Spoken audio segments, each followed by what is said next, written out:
chose this Bible passage to go with what I'm going to say about St. Francis, because he really lived in a trust of God's providence and abundance and love.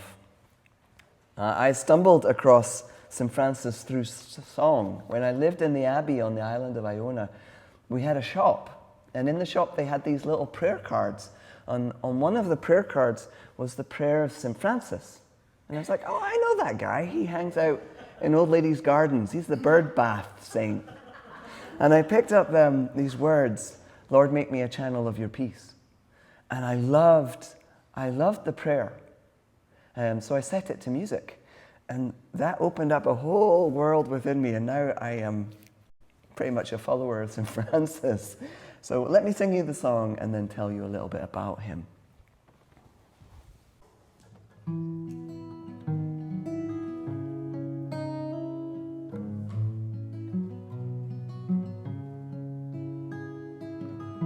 Lord, make me a channel of your peace. Grant that I can see through my human pain and still feel loved. And in the darkness, let light be found. I need light to find me here.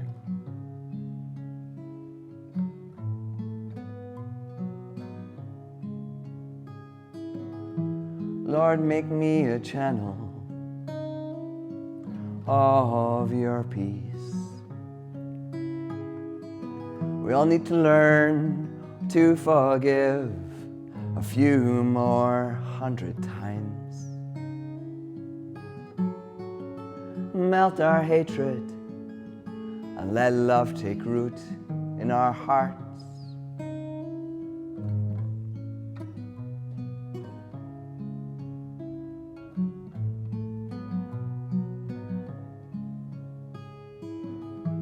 Lord, make me a channel of your peace. And through my own pain and need, I will learn to understand. Reach through our sorrow, let it be joy. Oh, let it be joy.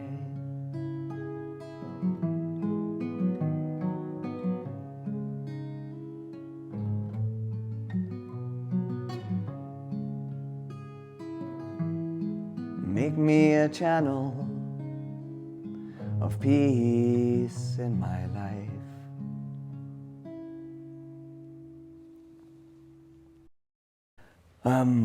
So that's how I stumbled across St. Francis, was through that song. Now, what I learned about him after that was that he imitated Christ in a very simple way. He chose to be love rather than think about love. And he touched the world around him with a tender, loving intimacy. And that birthed healing, acceptance, and joy in other people. And I have to say that in my own way, when I left the Abbey in 2008, I left the Abbey on Iona, I followed Francis quite sincerely. I lived without money for about 3 years. And I look back and it's quite miraculous that that was okay. It was a very, very interesting time in my life. So I think Francis models what love looks like in a human form. He looked at what Christianity could and should be, and he just went out and did it. And pretty much his heart told him that a more beautiful vision of life was possible, and he pursued it. He was a dreamer who dropped absolutely everything to chase the beautiful dream. Let me tell you a little bit about him. Now, if you were on Zoom and you heard this last week, go make a coffee. There's some of my people are on the Zoom, and they heard me give the history. But I'll give it very briefly again today. I was talking about Francis last Sunday also with your neighbors down the street, the Congregational Church. So Francis was born in Italy in 1181. He was one of 7 siblings, and his dad, Pedro, was a cloth merchant in the city of Assisi. His mother, Pica, was French, and Francis was fascinated by French culture and the troubadours. He was actually born Giovanni. That was the name that he was christened. His father was away on business, and when his dad came back, he said, no, Francesco, meaning the French one. He will be called Francesco. Now, he dies at the age of 44, which I think is very young, in the year 1226. Now, before he was a saint and a holy man, he liked to party big time. He was perhaps quite spoiled. He's definitely rich. His mum, Pica, said, "Our son behaves more like a little prince." Elia Delio, she's a Franciscan teacher, a sister, she describes the young Francis as having quite a big ego, and if he was born today, he probably would be on American Idol. At the age of 20, he joins the military, signs up to be a knight, but he's wearing really shiny armor, and I don't think he knows how to fight because he wasn't raised that way. So he immediately gets captured for the ransom, and he gets thrown into a medieval dungeon for a year with no windows, where people are tortured. A really horrific experience. He was there for a whole year. And when he returns to Assisi after the ransom is paid, that life isn't alluring anymore. He stays in bed for a year. I think he has PTSD. Now, I remember talking with some young Afghanistan vets. I used to do boat building with veterans, and they were quite young. These guys were about 10 years younger than me. And they talked about how difficult it was when they came back to America. They found themselves in community college, and the other students were complaining about the fact that the Coke machine didn't work. They just said that they wanted to punch that woman, right? It was just so meaningless to them. There was so many aspects of our shared society that didn't work anymore. One of the unpleasant, well, I suppose it's a gift. Nobody wants PTSD, but an unexpected gift is that you see society's shortcomings very clearly when you come back from war. And I think this is what happened to Francis when he came out of prison. Here's the words of Richard Rohr. Richard Rohr is a Franciscan friar and a priest, and he knows a lot more about Francis than I do. So here's his words. It's quite a long quote. "Francis came out of prison dazed, disillusioned, and feeling there must be something more than all this cruelty and aggression. Francis seemed to realize that there is an intrinsic connection between violence and the need to protect one's possessions, perks, and privileges. His own father was one of the first generation of propertied businessmen in the new trading class of Europe. And one biographer found city records of 12th century Assisi showing that Pedro de Bernardone, Francis's father, was indeed buying up the lands of the poor. Francis recognized that his father's obsession with money had in many ways destroyed his father's soul. And so, in some ways, overreacting to his father, Francis set out on a radically different path. And he concluded that the only way out of such a world was to live in voluntary poverty, or what he called a life of non-appropriation, and to simply not be part of the moneyed class. Franciscans wear a rope around their waist as a sign that they carry no money, since the leather belt in Francis's times also served as a wallet. Francis knew that once you felt you owned anything, then you would have to protect it and increase it. That is the inherent nature of greed. There's never enough. For some reason, this is no longer considered a capital sin in our capitalist society. In fact, I've never heard anyone confess an offense against that 10th commandment, coveting your neighbor's goods. It's the very nature of our society. End of quote. Matthew Fox, another wise teacher, points out that we don't put our life on the line for a clever idea, but we will for a myth. For whatever reason, sometimes we feel this is mine to do. My father asked me to do this on his deathbed. I will do it. That's a kind of myth that sustains us for our whole life. Now, Francis, the myths that sustained him were that he decided to marry Lady Poverty as his bride, Lady Poverty. And another myth that was very meaningful to Francis was that he was the holy fool. He called himself God's holy fool. And because he didn't need to be right or get paid or hold prestige or reputation, he could live very freely. Being a fool and not seeking validation liberated Francis. In addition, he chose not to judge and instead to humble himself by actively increasing the worth of everyone else and actively putting his own worth down. Maybe he needed to do this. Remember, he was a bit of a party boy that thought he was the bee's knees? Maybe this was really important for him. Anyway, what's really clear is that underneath his motivation is he is living out the Beatitudes. Very seriously, he wove them into the details of his day-to-day life. You can tell this from the things that he said. For example, in his rule, he wrote, "Do not judge the religious men who wear fancy clothing, for they are better than you and I."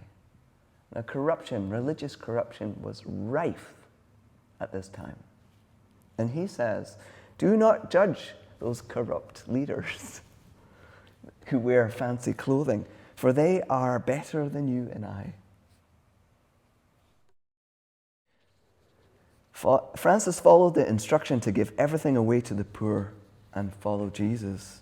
This is Matthew 19, 16 to 21. I'm sure you'll have heard this before. Just then a man came up to Jesus and asked, "Teacher, what good thing must I do to get eternal life?" "Why do you ask me about what is good?" Jesus replied. "There is only one who is good. If you want to enter life, keep the commandments." "Which one?" the man inquired. Jesus replied, "You shall not murder, you shall not commit adultery, you shall not steal, you shall not give false testimony, honor your father and your mother, and love your neighbor as yourself." The young man said, "I have kept all these." Jesus answered, "If you want to be perfect," here's the bit, "go sell your possessions and give to the poor, and you will have treasure in heaven. Then come and follow me." And that's exactly what Francis and his early followers did, and they endured tremendous hardship to live out this teaching. Now, it's also a time of masochistic penances, right? Religious people back in the day, like Clare of Assisi, wore a hareskin shirt, which was an animal hide that had not had the hair removed, and it deliberately itched you the whole time. It was unbearable. And they would wear this as a way of being holy. And they'd also fast to the point of illness. Now, they understood this as a most excellent way to get close to God. I think that they saw that the suffering enables you to unite with Christ in his suffering on the cross. And so the suffering that they experienced in a life of poverty wasn't a problem for these religious people.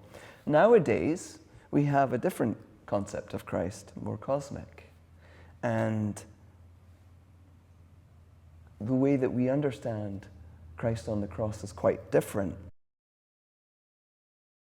I think, as modern-day people, the idea that suffering is a prerequisite for holiness doesn't go down so well. And the crucifix and the image of Christ on the crucifix is important to us in a very different way. James Finlay, he's a teacher I respect a lot. He's still alive. He is a survivor of terrible childhood trauma. His father was a very violent alcoholic man. And James Finlay has quite a lot to say about the suffering Christ. He says, God touches us in the hurting places. God touches us in the hurting places. So if we go back to the Beatitudes, blessed are those who mourn, blessed are the peacemakers, blessed are the meek. This is the crux of Jesus' teaching that Francis was getting back. And I think that first beatitude is what really fueled Francis's lifestyle. Blessed are the poor in spirit. Do you know the Message version of the Bible? It's by Eugene Peterson. It's the Bible in everyday language. Eugene reinterprets blessed are the poor in spirit this way. You're blessed when you're at the end of your rope. With less of you, there is more of God and more of God's rule. Blessed are the poor in spirit. You're blessed when you're at the end of your rope. With less of you, there's more of God. I really love this reframing because I know that God's grace is poured out on those who grieve, on those who are humble, and those who are in great need. Many of us find tremendous closeness with God in the worst times. God, in the mystery, does indeed touch us in the hurting place, where there's less of our ego control over life and more room for God's mystery to have its way. One day, Francis was praying in a little rundown chapel, and the crucifix on the wall came alive, and it said to him, Francis, Francis, rebuild my church, which, as you can see, is in ruins. And Francis, what does he do? He follows it really literally. Remember, he's decided to be God's holy fool. He hears God talking to him, saying, rebuild my church. He goes out and does it. And how does he do this? Well, he steals a bolt of cloth from his dad and a horse, and he goes to the next town and he sells that to get the materials to do the rebuilding. He gets this purse of money, he gives it to the priest in charge of this chapel, who won't have anything to do with it because he doesn't want Bernardoni after him. So Francis starts rebuilding it with his own hands. Meanwhile, his dad comes back. You can tell what's going to happen. It's not going to go well, is it? His father is furious and calls the court. And the court of Assisi is called. And because it's a religious matter, the bishop is presiding. And Pedro de Bernardoni demands his money back and his cloth back. And what does Francis do? Francis strips naked and folds up the clothes and puts them in front of his father and the purse of money and says, this man, Pedro de Bernardoni, is no longer my father. My father is God in heaven now. And he walks off. He clearly doesn't care what anybody else thinks. He has a freedom that I don't think any of us have the courage to do that. But he's also burnt all his bridges. There's no going back to Assisi now. He is no longer accepted by the merchants. So he wanders around in the countryside and he spends time in monasteries and he preaches to the poor and he tends lepers. And pretty much people start really liking him because he's really kind and helpful. And very soon there are men and women who want to follow Francis, including a noble woman called Clare. Have you heard of Clare of Assisi? She was a really important person. She came from the nobility. Her family owned castles and stuff.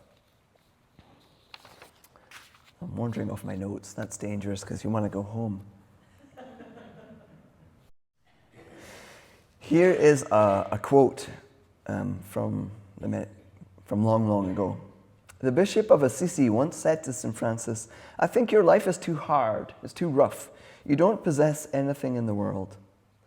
And St. Francis replied, my Lord, if we had possessions, we would need weapons to defend them. So Francis pretty much invents a new type of monasticism. They're called mendicant orders. They're friars, they're not monks. They beg for food and they live among the poor and they tend the sick. They don't have any security at all. And this was especially true of the sisters, the poor Clares, because in medieval society, they could not go out and beg. It wasn't permitted. So one last thing about the way of Francis. He says, a brother has not given up all things if he holds on to the purse strings of his own opinions. Here's that humbling again. A brother has not given up all things if he holds on to the purse strings of his own opinions. Now, just before Francis dies, he writes the really beautiful canticle of creation that I sang at the start. He writes this beautiful song of praise. And I set it to music when I was the age that he died. And it had quite a big impact on me, I have to say. And I was very surprised to learn that Francis was in a terrible way at the end. The years of poverty and malnutrition caught up with him. He had sores all over his body. He also had the stigmata, the nail wounds in his hands and feet. And he had a terrible eye condition that meant that it was very painful for him to be out in sunlight. He would only go out at nighttime. And here he is singing, "Praise be to you, brother sun." I think for Francis, the suffering that he was experiencing did not stop him from dying a happy man. He actually, the very last thing he said is, "I have done what was mine to do. Now you go and do yours." And I think there's a little teaching in here that is very important for us modern people. We have a myth that has creeped into religion. And the myth is that God dishes out good things to good people, and bad things only happen to bad people. Now, I can promise you that there are some very corrupt, greedy people who have perfect health, are living a great life, and there's nothing going wrong for them. Meanwhile, I'm sure you all know some absolutely saintly people who are plagued by all sorts of adversity. It is not true that good things happen to good people and bad things happen to bad people. But we, for whatever reason, think that. Francis didn't think that. He didn't expect his life to be any better than anybody else's. And I think that if we can just respond with love and praise, that is a huge thing that is very difficult for us. And Francis models for us how to do this, how to be very praiseworthy and generous in the way that we see the world, and not caught up in the struggle of our circumstance, that remember that at the end of the day, we belong to God.